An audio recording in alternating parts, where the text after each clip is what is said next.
Route 5 becomes basically it's a downtown SCSU, and then across the south side over by Wacosa and up to Crossroads Center. It integrates the Clipper 85 service into it. We are proposing slightly longer spans of service here, about about an hour longer on weekdays, Saturdays and Sundays. The 5 would run every 30 minutes during the peak periods, and then hourly throughout the rest of the time on weekdays, Saturdays, and Sundays. And so what that does is that it provides a new service sort of across the south side right now. That's something that when the Clipper Southwest goes there, or I should say Clipper 85 goes there, it doesn't go all the way to Crossroads. So it provides a southern connection now across the 22nd Street corridor over to Crossroads Center. Route 6 and 7 are reconfigured primarily to improve reliability more than anything. Instead of staying on Lincoln Avenue past, and going through the Shopko parking lot, instead they will use 4th Street Southeast and then use the service road, the frontage roads around US 10, Trunk Highway 10, come up behind the Salvation Army and complete their loop and come back into downtown. The Route 6 would also serve the Cedar Square apartment complex. And the idea for these is that the Clipper 83 service, that Clipper Northeast service, some of those resources would be utilized in this one. And so what happens is during the academic school year, during the SCSU school year, basically Route 6 would run approximately every 20 minutes, 3 buses an hour, all day long. 7 would run hourly. And 6 and 7, by the way, that depends on 6 is the counterclockwise direction of the loop, and 7 is the clockwise direction of the loop. And then on Saturdays and Sundays, only Route 6 would operate, and it would operate hourly. Will you touch on the Route 6 and 7 are the two that have the runtime issues we've been dealing with Correct. for the last several years now? You want to illustrate the change in the route alignment? Yeah, I don't have I thought I had a laser pointer with me, and I don't. And the cursor's not coming up. But essentially, they used to go all the way further down to 7th Street Southeast. On Lincoln Avenue. And on Lincoln. And by not going all the way to 7th, by operating on 4th, they are able to serve Shopko and Cashwise without going into the Shopko and Cashwise parking lots proper, which is a nice to have, a nice safety consideration. And we felt that this would improve the reliability, shorten the time just enough to be able to improve the reliability of Route 6 and 7 significantly. Chris, Route 6 and 7 is some of the highest passenger per hour. Of course, with all the trains, that there's a good likelihood when that route leaves downtown or is on its way back, it's going to hit a train somewhere along the way.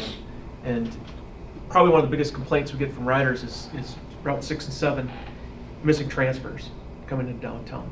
So if we pull out of Shopko and change the alignment, hopefully we can build a couple minutes back into the route that would help take into account the high ridership we have on it and some of those delays because of the trains.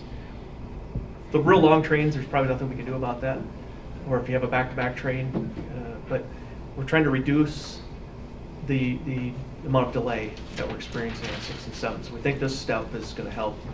Long term, we're probably going to have to make some other adjustments, but again, this is something we can do today. I have a question.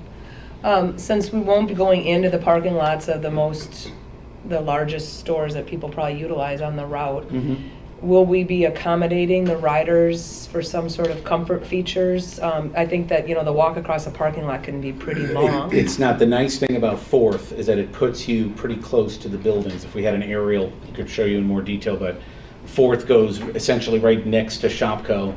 Okay. And Cashwise. The buildings are if you look at the parcel formed by the Cloverleaf interchange, and then by 4th on the south, Lincoln on the west, and 10. Oh, thank you. You're the best. So right there, basically, Shopko's right there, and Cashwise is back here. So instead of coming in, going through the parking lots, coming out and heading down Lincoln to 7th, by utilizing 4th to the frontage road, the walking distance is actually pretty good, and it takes the buses out of the parking lot. During the whole Thanksgiving, Christmas season, that becomes an issue. But my concern is that it also then takes the rider out of, wouldn't you, because I haven't shopped at Shopko and gotten on a bus, but my guess is that if the bus came into the parking lot and it's inclement weather, that I'm going to kind of linger in the entryway of, or whatever, the foyer or the decompression zone of the Shopko Right. and watch for the bus. Let me do this. Give There's- me a there- moment. we gotta- Do that, Go ahead, Tom. They have to traverse the parking lot already, so that won't change. Oh, okay, But there's a shelter there, okay, just outside of Shopko. It's in the parking lot, actually, where the shelter is. We would relocate that shelter to the boulevard along Fourth. Okay. So the people walking that would come over from Cashwise would have about the same distance they have today.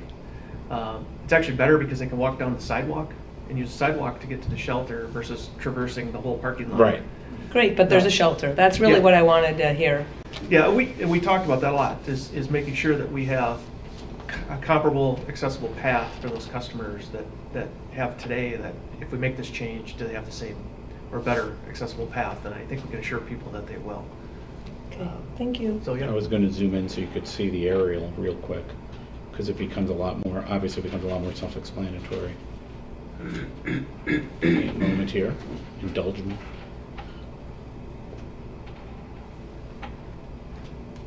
Right. Right, and I. Right, so what you get is, now Oh, you come sure. down Lincoln, you come down Fourth, and you can see Shopko's right there. Mm-hmm, And there's actually, it's the bus no longer has to circulate through the parking lot, so that's a huge plus. Yeah. And then Cashwise even looks like it has a sidewalk all the way in there. awesome. And I mean, we did the field work, that was like actually it was like last April or May. So I'm assuming that the on-the-ground condition hasn't really changed much there. Right. Okay. So that's 6 and 7, sorry. So 8 and 9. So one of the things that happens now is that in phase 1, because you've started to adjust the east side to accommodate the 6 and 7 to operate more reliably, now you lost service on 7th, and you want to make that up. You don't want to leave 7th Street without service, etc.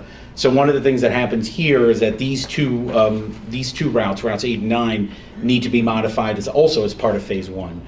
Route 8 is a new route. It would come out of downtown, serve the SCSU campus, come across University Boulevard around University Village Townhomes, Talahi Care Center, and then it actually opens up new territory. It goes all the way down to the Sterling Heights apartment complex, which is down in that southeast corner of the service area, and then comes back around and does basically from the St. Benedict's Village here. It does the same route again in the reverse direction. So folks along University, etc., they'll have bidirectional service to downtown and SCSU.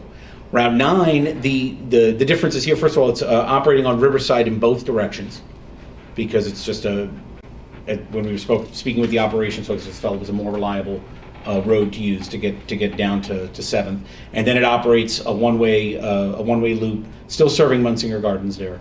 On the way back. Route 9 would not go through University Village and Talahi Care, but it would serve it on 15th. Is there a On transfer 15th somewhere down there where 9 and 8 overlap, or is that just not even necessary for how people would travel? The way folks are traveled, they would probably just transfer downtown would be the easiest thing to do. Okay. You could, in theory, wait out on 15th if you wanted to. So you could jump off one bus and jump on the other, even if you though really it's not wished it. Right. technically, okay, You might have to wait a bit because they'll be leaving. I believe 8 and 9 leave downtown at different times. okay. Route 8 Oh, would sorry. replace essentially what the Campus Clipper Southeast is doing. I'm sorry. Yes. Yeah, it's again one of the routes that pulls those Clipper hours in and utilizes them. The east, or the southern portion of Route 8, when those two large apartment complexes were developed, we've actually received 2 petitions from residents in those apartments over the years asking for bus service. And we actually had that included in the 2010 plan. Mhm. Again, we weren't able to implement. But now the integration of the Campus Clipper hours into the system, we're able to put the service hours together to get the route done. Or you can see there's the 2 large complexes, and just north of Highlands, there's another fairly substantial complex that's being developed. Right there. Mhm. Another housing complex. And so I think, there's certainly going to be a market for some transit ridership. It's a mixture of a lot of students in that neighborhood and other different types of families. So we think there'll be certainly some ridership potential besides the middle part of the route where you've got students already residing. And that connection to campus is going to be, again, one-seat ride, no transfer involved. It's going to be attractive. I think that having the bus service down there, I mean, there's already the apartments going in, but I think from a developer's perspective, it'll be more desirable to move forth with projects when there's bus service, because there's a lot of land. I don't know what it's zoned. Right. But it's a lot I of mean, land. that's the whole land use transportation frenemy relationship that they always seem to have, and hopefully, over the long term, developers will look at the system map and say, okay, this is where the buses are today, and let's try and find parcels along the existing frequently operated routes that we can put high density housing in. There's a lot of, I know there's a lot of history behind why Sterling Heights is out there, et cetera, but it is something that's always been, like Tom said, was mentioned 5 years ago, was mentioned 10 years ago. It's something that was always sort of on the front burner to try and do something about it in the first phase. 8 and 9 would both operate every 30 minutes in the weekday peak periods and all day. In fact, during the SCSU school year, there'll be an extra tripper on Route 8, an extra bus on it throughout the day, so it'll be every 30 minutes. And then hourly throughout the day on weekends, both Saturdays and Sundays. We are proposing 7-day-a-week service for Route 8. So Route 11 takes some of the elements of the existing 5, the existing Clipper 85, the existing 11, etc. And now here's another route that starts at the Downtown Transit Center, goes through SCSU, but then it heads out University Drive and Roosevelt, and basically serves the main Prairie Road corridor in the southwestern part of St. Cloud here. It would run. It would run every 30 minutes. It takes 60 minutes to run the route, but it would require 2 buses. It would run every 30 minutes throughout the day, both peak and midday periods. And then on Saturdays and Sundays, it would run hourly, and it would be a year-round route. Phase 1, Route 12, and I apologize. The map, I tried very hard to get it oriented better. Pretty long route. Yeah, it's a pretty long route. It would also start at the Downtown Transfer Center, go through SCSU, and then essentially go through the parts of the neighborhoods that are served today by Clipper 84, Clipper Southeast, and go down the Clearwater Road corridor bidirectionally, would provide service all the way down Clearwater Road, and then down through the McStop area and out to where, I guess that's Marco and Coburn's have built their corporate offices out there, and then turn around and do the same route on the way in. This is a significant change. Today, the State Highway 75 corridor requires a transfer on-street transfer in Southeast St. Cloud, south of SCSU, so that folks can transfer to the existing, whatever existing routes, some of them 11, one of the Clippers, if they need to continue into downtown or SCSU. And what we're doing here with this is basically creating a one-seat ride all the way down towards the McStop area and Coburn's and the Marco's offices down there, so that this way folks are not forced to transfer in a place that's not necessarily a comfortable and convenient transfer center. This route would run, it's year-round, again, new service Saturday and Sundays throughout the weekends. It's today the Route 75 corridor doesn't even operate on weekends, so we have new Saturday and Sunday service down. It would run every 60 minutes. It's an hourly route. With the bus on it, it would provide service every hour. Before you go, Go ahead. quick question. What's the bump out? Is that medical group? Yes, Okay. Medical group, sorry. that's exactly right. Okay. The other feature to Route 12, today it only operates Monday through Friday, so we would add weekend service to this geographic area. Today we allow dial-a-ride to operate on weekends in this area, but there's no fixed route service. So we're bringing fixed route service into it for those people that need it. There are Again, some apartments down here. A lot of apartments. By the McStop, etc. More being built. Yeah, so we're gonna have more activity. Very We've got a large growth area. quite a melting pot of residents living in that area. A lot of students, a lot of people using the bus to go back and forth to work. I think bringing this bus as a one-seat ride to downtown and through campus, you're going to attract more college students to live along this route, and people that need to make those connections to get up into St. Cloud to get to work. I think it's going to be making it more attractive. It'll hopefully build more ridership. So Route 33 crosstown route, some folks will call it. Basically, we've done some restructuring here south of Crossroads. You see now it comes right down to Division and then enters Crossroads immediately. But one of the more significant things we've done with 33 is we've extended it across the river into Sauk Rapids and to turn around in downtown Sauk Rapids right by the Coburns there. And the idea here is that now, Sauk Rapids, especially if obviously Sauk Rapids is physically a large place. You're not all going to be able to just walk to the 33 and have a one-seat ride to Crossroads. But there are enough people within walking distance, and then with the other Sauk Rapids routes, which we'll get to in Phase 3, you can get to the Coburns, and if you can get to the Coburns, then you'll have a direct connection over to Crossroads Center without having to go through downtown St. Cloud necessarily. But it still would obviously serve the hospital, come across 15th and down 33rd. Today, the 33 today basically turns around up by on Northway Drive. This would be every half hour during the weekday peak periods, morning and afternoons, but otherwise it would be hourly in the midday and then hourly on Saturdays and Sundays for the 33. And then what this does is it unlocks, as you'll see later on with the 3 and the proposed 34. Okay, I was really looking forward to Phase 2 because Phase 1's a heavy Phase lift. 1 is something that we think we're implementing in the fall, right? That's the idea for the students to come in?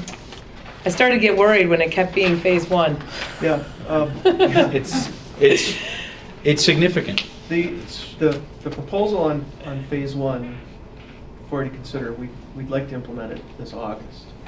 And one of the reasons why we have this in front of you today is, with your nod, we need to get this to the students before they leave campus so that they expect there's going to be some changes come fall. The bus stop they walk to will be the same bus stop. It'll be a different number route that will pick them up. They may go a different path to get to campus, but it's still going to get them there. But we want to give them a heads up. Something new is coming. We'll get information to them as much as we can between now and May 10th when they all leave campus. But then when they come back in August, they'll know, okay, my bus will be different. And we're going to have to do a lot of communication between now and probably into that fall semester. But there's an opportunity, kind of window of opportunity for us to implement this starting in August when those students are coming back. But also it gives us opportunity to work throughout the summer, any infrastructure improvements we need to make, move bus shelters, bus stops, some of those things. It's better to do it in the summer than in the winter. So we've got time, and we've got time now to build the schedules and get all of that done for the public. Again, the outreach process we want to do. We will have to have a formal public hearing at the end of the outreach meetings to define this is exactly what it's going to look like. I've been able to go through with our operations staff and build the runs and the bids, and it all fits. So, and that's kind of the next step I needed to take to assure that we can do this operationally.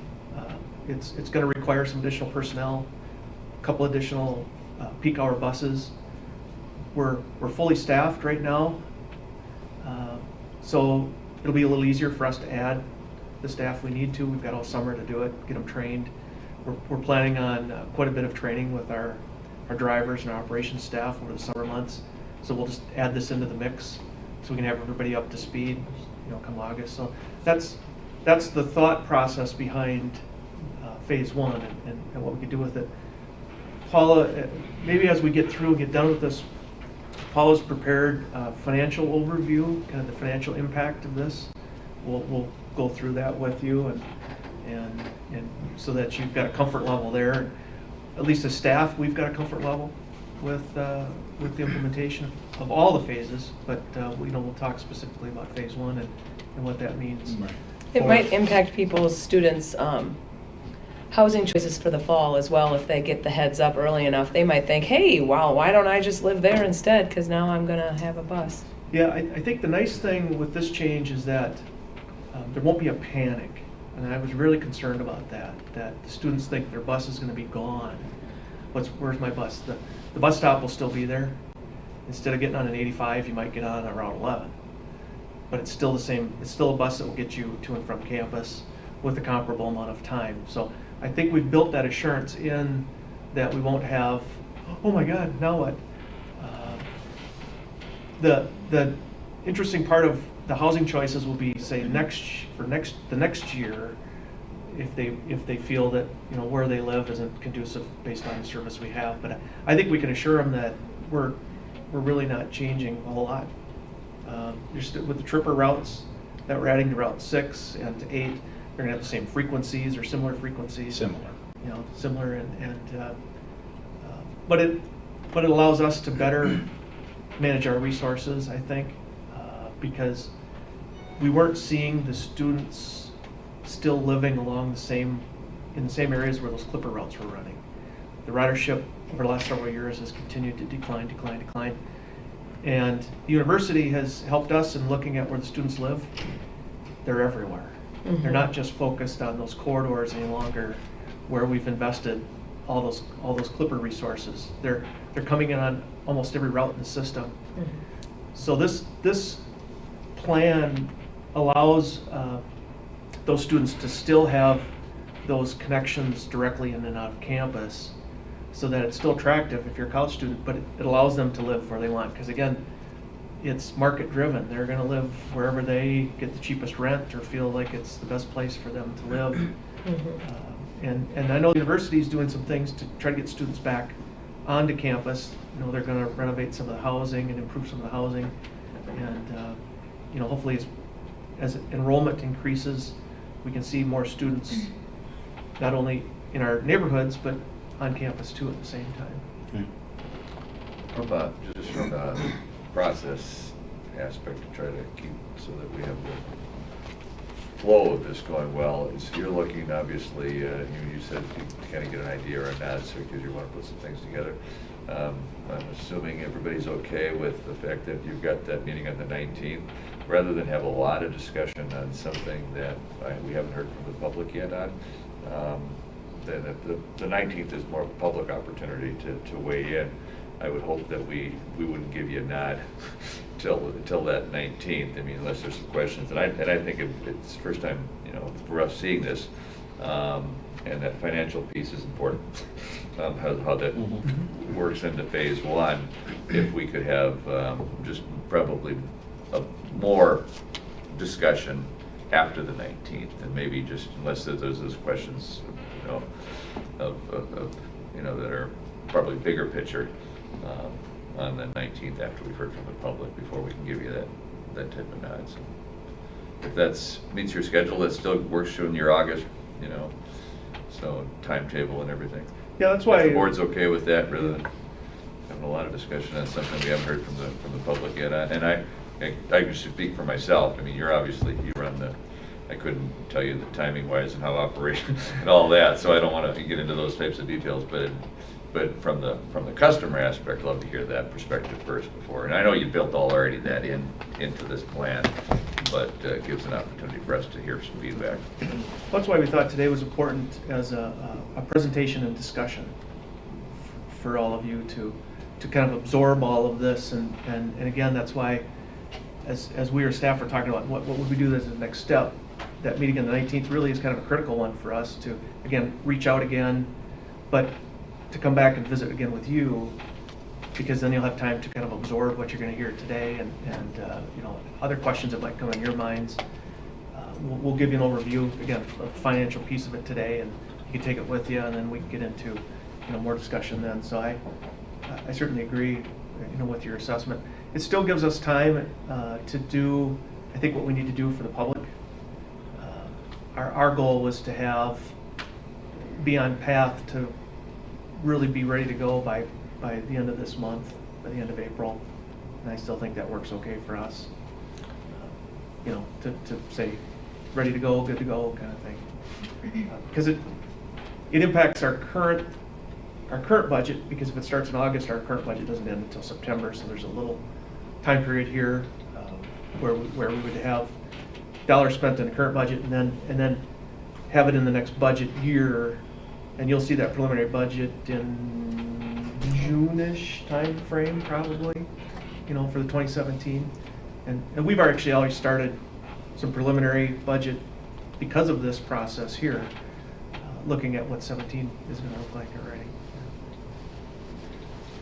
And not to, what would, on that phase one, those routes that you're doing, not to add more time into things, but it'd be interesting, actually, I wouldn't mind writing those maybe, and maybe at the end of Tuesday or something, write those routes to kind of get an idea, a better feel.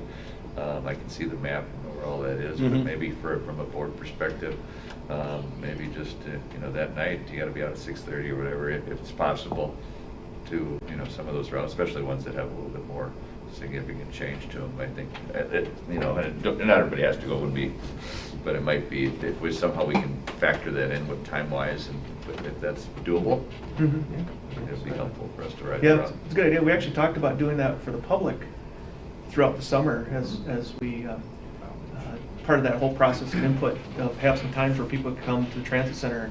We'll have drivers there that can take people on the routes, and we'll schedule times that they can see what the new route would look like before they start. Assuming they could start in August, that we'd do some time in maybe June or first part of August, or July, first part of August, where they could have some. But yeah, definitely we can set that up.